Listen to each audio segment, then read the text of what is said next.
डबा उठाओ हाथ पर।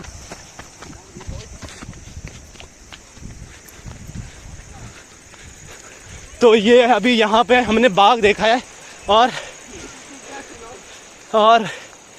बाघ का एक छोटा सा बच्चा।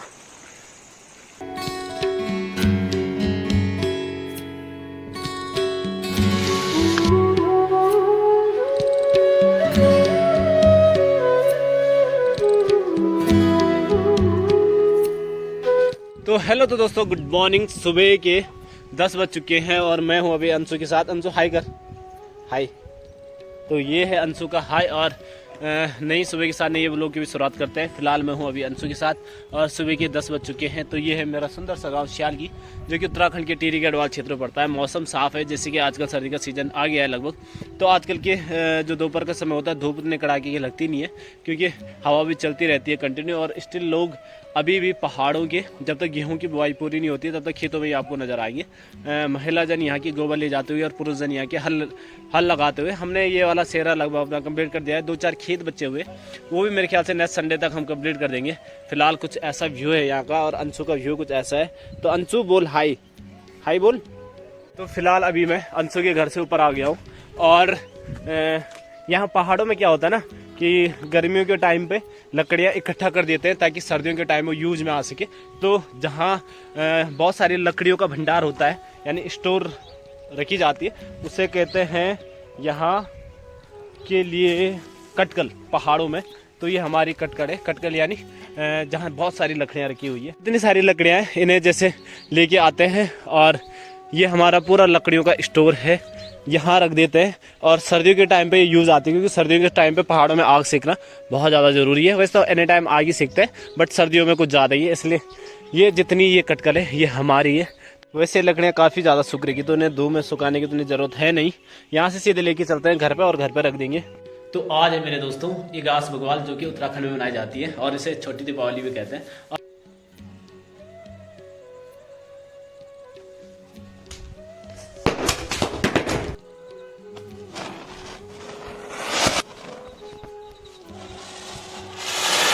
सुबह के 8:30 हो चुका है टाइम और फिलहाल धूप लग चुकी है गांव में, बहुत प्यारी।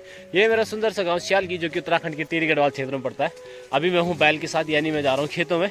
और यहाँ नज़दीक वाले सेरे में हमने गेहूं की फसल बो दी थी, लेकिन अभी जो दूर के खेत हैं 1-2 और उनमें हमें पता नहीं क्या बोना है, दाल वगैरह। तो चलिए, हमारा बैल फिलहाल ये आगे चल नहीं रहा है और दूसरा वाला काफ़ी आगे जा चुका है, तो इसे ले जा रहा हूँ मैं।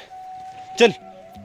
तो आगे आगे भैया चल रहे हैं अभी, और भैया के पास है जोल और वाइट वाला बैल, और मेरे पास है ये रेड। पहाड़ों में इस महीने नवंबर में तकरीबन सबकी खेती, मतलब जो भी कुछ खेत होंगे वो तकरीबन सारे लग जाएंगे। जैसे कि कहीं कहीं आज राई बोएंगे। राई क्या होती है पहाड़ों में, उसकी शायद तेल होता है, सरसों का तेल, शुद्ध तेल। तो राई भी बोएंगे, सरसों की दाल भी बोएंगे। तो ये पहाड़ों में जो जो होता है, ये जहाँ गेहूँ नहीं होता वहाँ इन चीज़ों को बो देते हैं।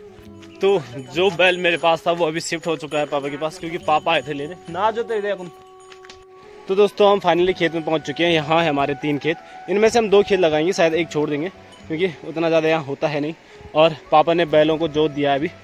भैया मैं सब पहुँच चुके हैं खेत में, और नीचे हमारी ये नदी, धूप, और यहाँ से चलता हूँ मैं आगे की तरफ।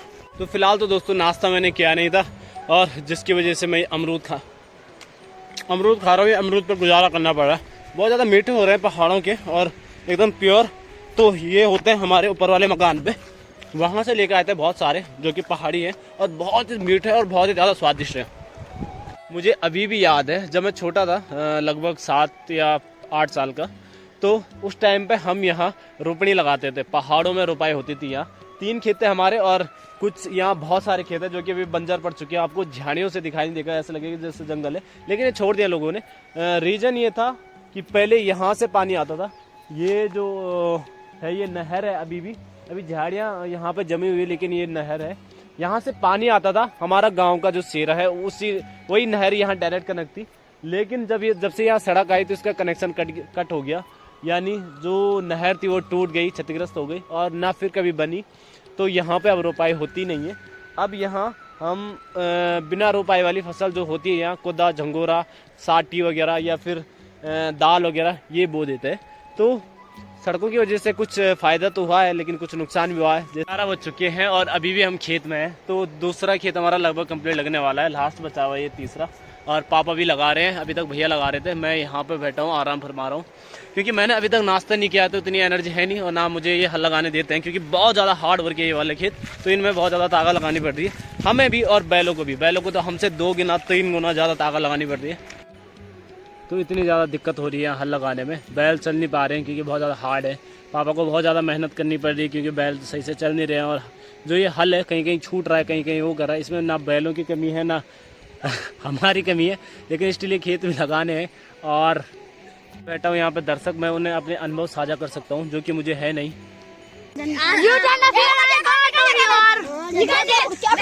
ओ लड़े ना लड़े ना लड़े ना लाट को यार, मेरी लाट से ले आयो। रुक जा अला डबा ने चलाए बोले झूठी है। हाँ डबा उठाओ हाथ पर।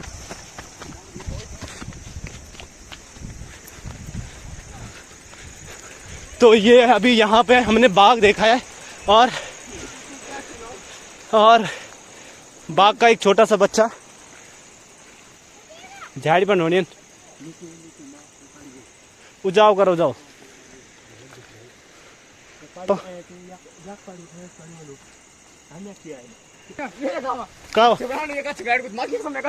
कुछ